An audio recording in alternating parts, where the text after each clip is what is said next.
Hello friends, मैं अर्जुन आपका स्वागत करता हूं अपने इस यूट्यूब चैनल एजुकेशन प्लेनेट में। आज मैं इस क्लास में 4 अंक का क्या है अनुपात निकालना सिखाऊंगा। 2 अंक 3 अंक का मैं बता दिया था, आज मैं 4 अंक का बताऊंगा। और अगर आप 4 अंक का देख लेते हैं तो 2 अंक 3 अंक का भी इसी में सीख जाएंगे। 2 अंक 3 अंक का बताने की जरूरत नहीं है। अगर आप पिछला वीडियो नहीं देखें तो कोई जरूरत नहीं, अगर नहीं देखें तो कोई बात नहीं, इसको अच्छे से देख लीजिए, इसमें भी सीख जाएंगे दूसरा और तीसरा। और अगर नहीं समझ में आ रहा है तो आपको डिस्क्रिप्शन में लिंक दे दिया जाएगा, उसको भी देख लीजिएगा। चलिए देखते हैं क्या है। बोल क्या रहा है, ए अनुपाते बी बराबर 2 अनुपाते 3 तथा बी अनुपाते सी बराबर 2 अनुपाते 5 तथा सी अनुपाते डी बराबर 3 अनुपाते 4 हो तो ए अनुपाते बी अनुपाते सी अनुपाते डी का मान ज्ञात करो। अब क्या है, आप अगर 3 यूनिट रहता है जैसे ए बी सी आप आसानी से कर लेते हैं, लेकिन यहाँ पर 4 यूनिट है तो यह थोड़ा सा कॉम्प्लिकेटेड हो जाता है।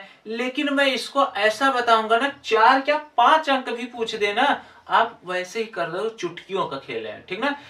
देखो लिखा क्या है, सेकंडों वाला, ठीक ना। कहने का मतलब बस कुछ ही सेकंड में आप उसको हल कर लेंगे, ठीक ना। आपका क्या है, 4 अंक का पूछे चाहे 5 अंक का पूछे कोई दिक्कत नहीं है, ठीक ना। अलग तरीका भी नहीं चलेगा, वही तरीका जो 2 अंक का 3 अंक का बताया गया था वही 4 अंक का है। अब देखते हैं क्या तरीका है, चलिए इसको सॉल्व करते हैं, ठीक ना। तो देखो क्या है, ए बी सी डी, तो पहले जितना यूनिट का पूछा है पूरा लिख लो, ए बी सी डी, ठीक ना, इतना लिख लिया। अब देखो ए का पहला 2 दिया है, 2 लिखो। फिर बी का कितना दिया है, 3, चलो इसका काम खत्म। बी का कितना दिया है, 2, बी के नीचे ही लिखना है। फिर सी का कितना दिया है, 5, तो सी के नीचे लिखो इसके बाद 5, इसका भी काम खत्म। अब सी अनुपात डी है तो सी का कितना दिया है, 3, तो यानी इसी के नीचे लिखो 3। अब डी कितना दिया है, 4, इसके बगल में लिख लो 4, ठीक ना। बस यही करना है। क्या करना है, ए बी दिया है, ए के नीचे 2, बी के नीचे 3, बी सी दिया है, बी के नीचे 2, तो यहाँ पर 3 हो गए ना। अब इसके नीचे लिखोगे 2। अब सी कितना दिया 5, उसके बगल में लिखो 5, यहाँ पर मत लिख देना 5, ठीक ना, उसके सामने ही लिखना है, ठीक ना।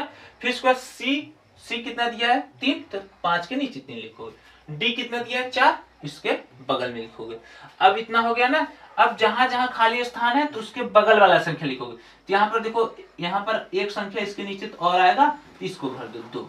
अब इसके नीचे 2 संख्या आएगा तो ये 3 है तो यहाँ पर भर 3 3, ठीक। अब यहाँ पर देखो एक संख्या आएगा तो ये इधर भर दो 5। अब देखो यहाँ पर 2 संख्या, 1 2 खाली है तो यही 3 इधर लिख दो, ठीक। इतना कर लेना है। और उसके बाद आपको सीधा सीधा गुणा करना है। क्या करना है, सीधा सीधा गुणा करना है। 2 दूना 4, 4 तिहाई 12, ठीक, अनुपात लगा दो। 3 दूनी 6, 6 त्रिक 18, अनुपात लगा दो। 5 तिहाई 15, 15 तिया 45, फिर अनुपात लगा दो। 5 तिहाई 15, 15 चौका 60, ठीक। अब देखो आपका आंसर या तो ऐसे दिया रहेगा या तो इसको काटा रहेगा, कट जाएगा। देखो 3 से कट जा रहा है, 3 चौका 12, 4 3 छक 18 और 3 एकम 3, 3 पचे 15, यानी 15 त्या 45, ये 20 त्या 60। तो आपका आंसर क्या आ जाएगा, 4 अनुपाते 6 अनुपाते 15 अनुपाते 20, ठीक। आपको प्रश्न में या तो ऐसे नॉर्मली पूछ देगा या तो पूछेगा ए और सी का योग बताओ, ए और सी का अंतर बताओ। तो अब ये हो गया आपका ए और ये हो गया बी, ये हो गया सी, ये हो गया डी। अब जैसे भी घुमा फिरा के सवाल पूछेगा कर लोगे। अगर पूछा ए माइनस सी का अंतर बताओ, यानी ए और सी का अंतर बताओ, तो 15 से 4 घटा देंगे। पूछेगा चारों का योग बताओ, पूरा जोड़ देंगे। तो कहने का मतलब है आप अनुपात निकाल लिए हैं, जैसा सवाल पूछेगा वैसा आप कर लेंगे। अगर यहाँ पर 3 अंक का पूछा है तो 3 ही अंक लिखेंगे, जैसे कॉन्सेप्ट लगाया गया वैसे ही लगाना, आपका आंसर आ जाएगा, कोई दिक्कत नहीं, ठीक। तो चलिए आज क्लास यहीं पर समाप्त करते हैं। हम उम्मीद करते हैं ये 4 अंक का भी आप सीख गए होंगे। ऐसा सवाल कोई भी बनाता है, प्लस माइनस किसी भी तरीके से घुमा फिरा के बनाता है, आप उसको हल कर लेंगे। तो चलिए मिलते हैं अगले क्लास में, तब तक के लिए जय हिंद।